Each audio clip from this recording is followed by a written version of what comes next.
নমস্কার বন্ধুরা, সানডিলেস চ্যানেলে আমার আজকের এই ভিডিওতে আপনাদের সবাইকে স্বাগত জানাই। আমার আজকের এই ভিডিওটি একটু ভিন্নধর্মী, কিন্তু আমাদের সবার কাছে অত্যন্ত প্রয়োজনীয়। এটি হলো কিচেন চিমনি কিভাবে পারফেক্টলি সার্ভিস করতে হয়। আমাদের অনেকের বাড়িতেই কিচেন চিমনি রয়েছে, কিন্তু তার সার্ভিসিং কি সঠিক পদ্ধতিতে হচ্ছে? যদি সার্ভিসিং পারফেক্টলি না হয়, তবে একদিকে যেমন মেশিনের পারফরমেন্স আশানুরূপ হবে না, মেশিনের আয়ু তাড়াতাড়ি শেষ হবে এবং বিদ্যুৎ খরচও হবে বেশি। এর ফলে মোটরে অধিক চাপ পড়বে, ফ্যানের গতি কমে যাবে এবং এয়ার সাকশন ক্যাপাসিটি আস্তে আস্তে কমে যাবে। এই কারণে মেশিনের পারফরমেন্স সঠিক পেতে এবং মেশিনের আয়ু ঠিক রাখতে সার্ভিসিংটি 3 মাস বাদে না হলেও বছরে অন্তত 2 বার অর্থাৎ 6 মাস বাদে বাদে সঠিক নিয়মে সার্ভিসিং করে যেতে হবে। আমরা যেটি দেখতে পাই, সার্ভিসম্যান এসে সাধারণত মেশিন জায়গাতেই রেখে কিছু খোলাখুলি করলো, কিছু মোছামুছি করলো, বা সার্ভিসিং হয়ে গেল। কিন্তু এতে সঠিক পরিষ্কার বা সঠিক সার্ভিসিং কখনোই হয় না। প্রপার সার্ভিসিং করতে হলে মেশিনকে জায়গার থেকে খুলে নিতে হবে এবং সমস্ত পার্টস আলাদা করে খুলে তাকে ওয়াশ করতে হবে। এখানে আমার ভিডিওতে আপনারা ঠিক তাই দেখতে পারবেন যে মেশিনকে খুলে নিয়ে বাইরে গিয়ে সমস্ত পার্টস একটি একটি করে খুলে প্রত্যেকটি পার্টস আলাদা আলাদা করে পরিষ্কার করে আবার রিঅ্যাসেম্বল করে জায়গাতে মেশিন ইরেকশন করা হচ্ছে। এই মুহূর্তে দেখতে পাচ্ছেন জায়গার থেকে মেশিন খুলে নিয়ে যাচ্ছে।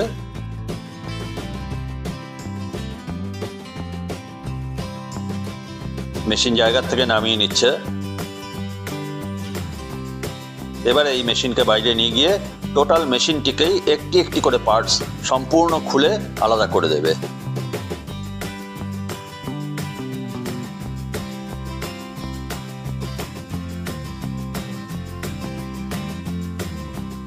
মেশিনকে নিচে নামিয়ে নিয়ে যেটি প্রথম করতে হবে সেটি হলো মেশিনে যে ইলেকট্রিক্যাল ফাংশনিংগুলো রয়েছে সেগুলো সঠিকভাবে কাজ করছে কিনা তার একটা প্রিলিমিনারি চেকিং করে নিতে হবে।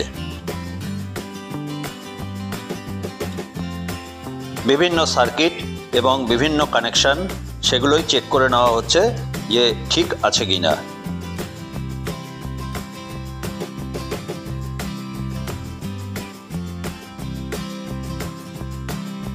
এবারে মেশিনের বিভিন্ন পার্টস আলাদা আলাদা করে সবগুলো খুলে নেওয়া হবে। খুলে নিয়ে তারপরে সেগুলোকে ওয়াশ করা হবে। কিছু জিনিস আছে যেগুলো কস্টিক সোডা সলিউশনের ভেতরে দিয়ে পরিষ্কার করা হবে, তারপরে তাকেই আবার কেরোসিন দিয়ে পরিষ্কার করা হবে। আর কিছু জিনিস আছে যেগুলোতে কস্টিক সোডা লাগানো যাবে না, সেগুলো শুধুমাত্র কেরোসিন দিয়েই পরিষ্কার করা হবে। আপনারা নিশ্চয়ই দেখতে পাচ্ছেন কতটা তেলের নোংরা ভেতরে জমা হয়েছে। এই নোংরা প্রথমে কেটে কেটে বাইরে বের করে নিতে হবে, তারপরে পরিষ্কার শুরু হবে।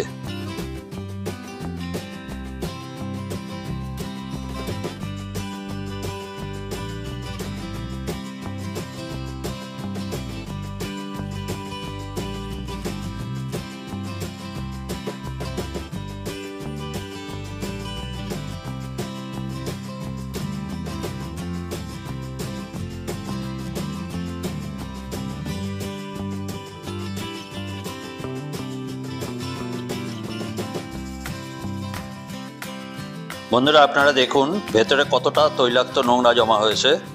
পার্টসগুলো সমস্ত খুলে নেওয়া হয়েছে।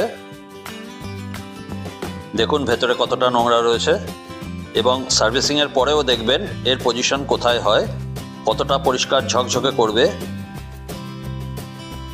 একদম পরিষ্কার হয়ে যাবে সার্ভিসিংয়ের পর। আমি একটু আগেই যা বলেছিলাম যে ভেতরের যে জমে যাওয়া তৈলাক্ত নোংরা সেগুলো এমনি শুধু ওয়াশ করলে আসবে না, তাকে প্রথমে কেটে কেটে বাইরে নিয়ে আসতে হবে। এখন ঠিক সেটিই করা হচ্ছে। এই তৈলাক্ত নোংরা এতটাই জমে যায় যে মেশিনের সাথে আটকে থাকে, তাকে ছেনি জাতীয় কিছু দিয়ে কেটে কেটে বাইরে নিয়ে আসতে হয়। এগুলো ভেতরের শক্ত নোংরাটা বাইরে ফেলে দেওয়ার পরে তারপরে পরের ধাপের ওয়াশিং বা ক্লিনিং শুরু হবে। দেখুন কতটা নোংরা বেরোচ্ছে। এই নোংরাগুলো জমা করছে বাইরে। দেখুন কতটা শক্ত নোংরা, যেটা নাকি আমি প্রথমেই বলেছিলাম ভিডিওর, যে জায়গায় দাঁড়িয়ে কোনোদিন এই মেশিন সার্ভিস প্রপারলি হয় না। করতে হলে বাইরে এনেই এইভাবে সমস্ত কিছু খুলেই করতে হবে।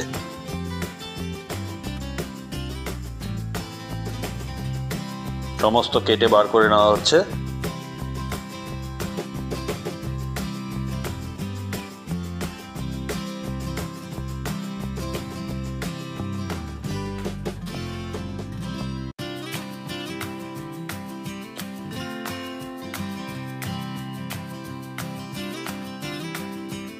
এবারে কস্টিক সোডা এবং জল দিয়ে একটি সলিউশন তৈরি করে নেওয়া হচ্ছে। এই সলিউশনে চিমনির কিছু পার্টস কিছুক্ষণ ভিজিয়ে রাখা হবে। এই সলিউশন তৈরি হয়ে গেল। এবারে এতে যে পার্টসগুলো ভেজানো সম্ভব সেগুলো ভিজিয়ে রাখা হবে কিছুক্ষণ। তারপরে এই তৈলাক্ত নোংরাটা নরম হয়ে যাবে, তখন প্লেন জল দিয়ে ফাইনাল ওয়াশিং করে নেওয়া হবে। দেখবেন কতটা চকচকে নতুনের মতন ওয়াশ হয়ে যাবে।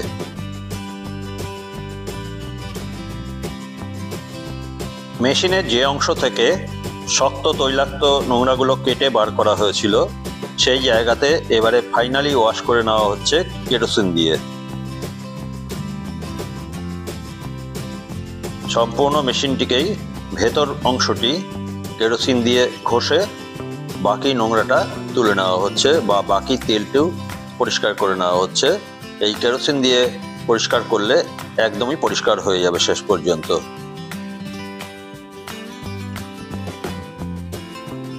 কত সুন্দর পরিষ্কার হচ্ছে দেখুন, একটুও থাকবে না।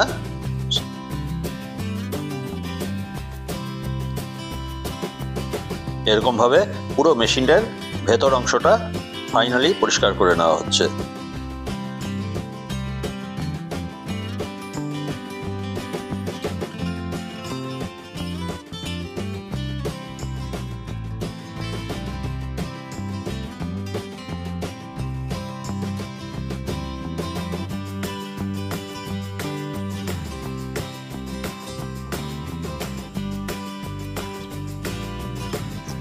চিমনির আরও কিছু পার্টস যেগুলোতে তেল রয়েছে সেগুলো ফাইনাল ওয়াশিং করে নেওয়া হচ্ছে কেরোসিন দিয়ে।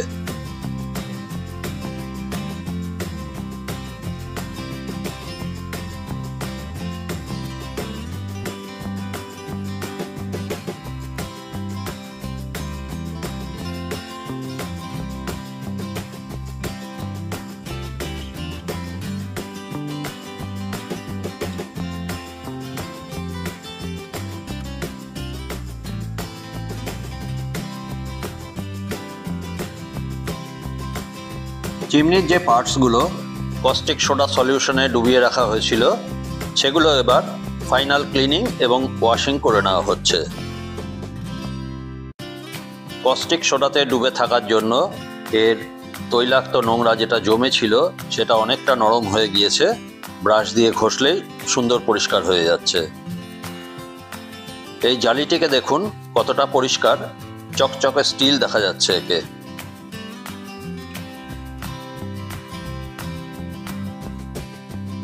মেশিনের ভেতরে মেইন ক্লিনিং কমপ্লিট হয়ে গিয়েছে। এবারে মেশিনের ভেতরটি ফাইনালি মুছে টুছে পরিষ্কার করে নেওয়া হচ্ছে। এটাই ফাইনাল পরিষ্কার করা।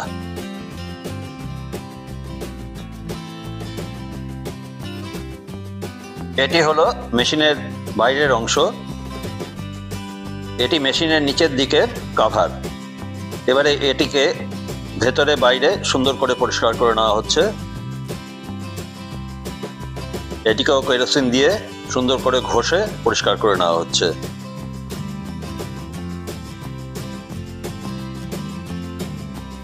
মেশিনের নিচের দিকের এই কাভারটি থাকে। এখন যেটি পরিষ্কার করছে যে জায়গাটি, এটি কাভারের ভেতরের দিক। এরপরে আসবে কাভারের নিচের দিক, অর্থাৎ যেটা আমাদের ঘরের ভেতর থেকে দেখতে পাই।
এই দিকটি হলো কাভারের নিচের দিক, যেটিকে বলছিলাম আমরা ঘরের ভেতর থেকে দেখতে পাই মেশিনে লাগানো অবস্থায়। বাইরের দিকটি পরিষ্কার করছে।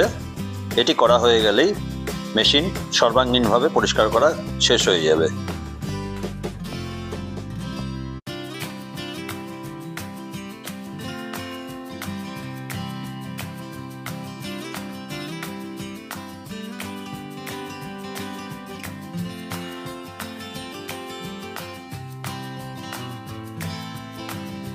এটি মেশিনের বাইরের দিক অর্থাৎ উপরের দিক, কাভারের উপরের দিক। এই যেটা হোল দেখতে পাচ্ছেন এখানে সাকশন পাইপটি লাগানো থাকে, উপরের দিকে থাকে এটি। দেখুন স্টিল একদম চকচকে হয়ে গিয়েছে সার্ভিসিং এর পরে।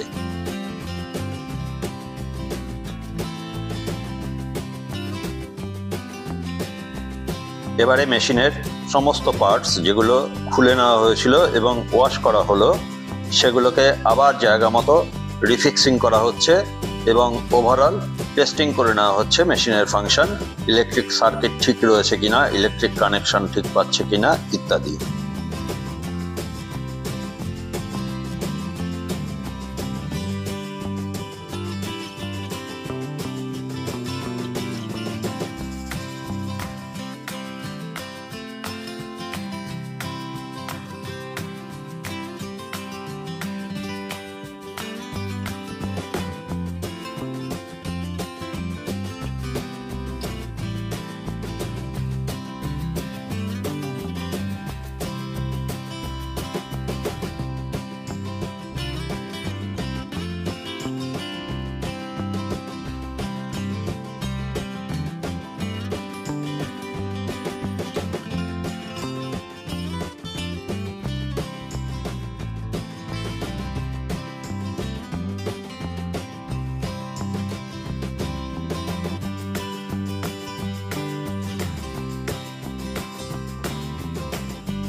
কিচেনে যেখানে চিমনিটি থাকে সেখানে দেয়ালের তেল পরিষ্কার করে নেওয়া হচ্ছে ঘষে।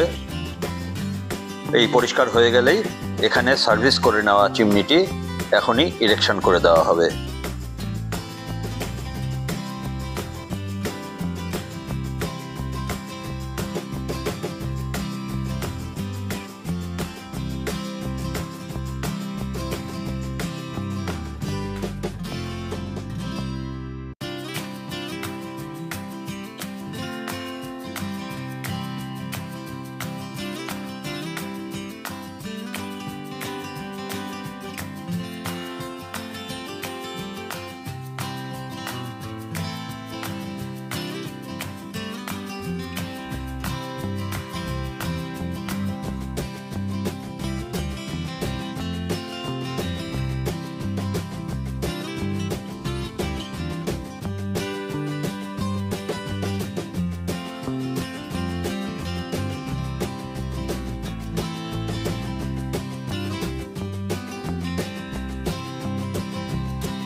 চিমনি রুমে চলে এসছে। এবারে জায়গা মতো ইরেকশন করে দেওয়া হচ্ছে।